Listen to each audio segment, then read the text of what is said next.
If someone had told her that jealousy could make girls dig a hole just to bury her, she'd have laughed.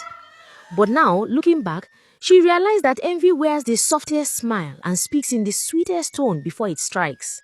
Her name was Ogma, though in her small village, people called her Beauty, the beauty of the gods. She never asked for that name, she never wanted attention. But somehow, from the moment she was old enough to fetch water at the stream, the world noticed that before she even noticed herself. She was her parents' only child. They weren't rich, just humble farmers with a tiny hut surrounded by cassava and yam ridges. Her mother, Nne, was the kind of woman whose laughter made even a bad day feel lighter. Her father was a hardworking man who believed silence solved everything. Life wasn't perfect, but it was peaceful, until other people's opinions started shaping her reality. The trouble began slowly. Whenever she walked past the village square, some girls would giggle and whisper. At first, she thought it was harmless. But one afternoon, while fetching water at the stream, she heard one of them hiss. See how she walks, like she owns the whole village, just because her face fine small. She turned to look at them. Anna, Olivia, and Banta. 3 girls who always moved like a pack. Their eyes carried a mix of amusement and venom. She smiled awkwardly, hoping kindness would make things better, but it didn't. From that day, they made her their daily topic. It became normal to hear things like, "Beauty, fine girl no be achievement oh. Do you think the prince will marry you because your skin shines?" Sometimes, they even mimicked her walk. She'd go home pretending she didn't care, but the moment she closed her door, the tears came. Her mother noticed. She always noticed. "My daughter," Nne would say, brushing her head gently. "Even sweet honey attracts jealous flies. Don't dim your light because others can't handle it." Her words were comforting, but they didn't stop the pain.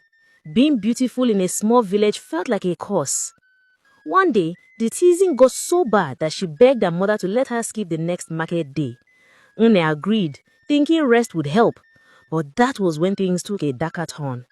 The girls started calling her names like Snake Girl and Spirit Child.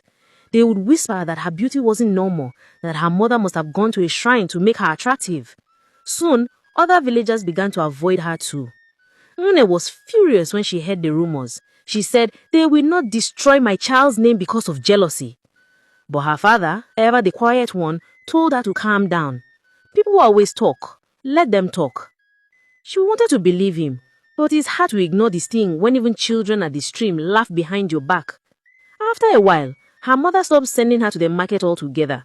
She said she didn't want her getting into fights or being humiliated.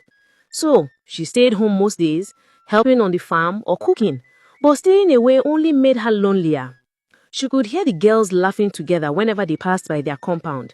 Sometimes, she'd peep through the bamboo fence, watching them chat and sing as they walked to the village square. She wanted that too. Friendship, belonging. Then came the day everything changed. The town crier beat his gong and announced that the prince was ready to choose a wife. There would be a grand dance at the palace and every unmarried girl in the village was invited. The whole place buzzed with excitement. Women started sewing new wrappers, girls began practicing dance moves. She didn't plan to go. She knew what waited her there. Mockery. But her mother wouldn't hear of it. "Mama, you will go," she said firmly. "Don't let fear cage your destiny. Who knows, the gods may smile on you that day."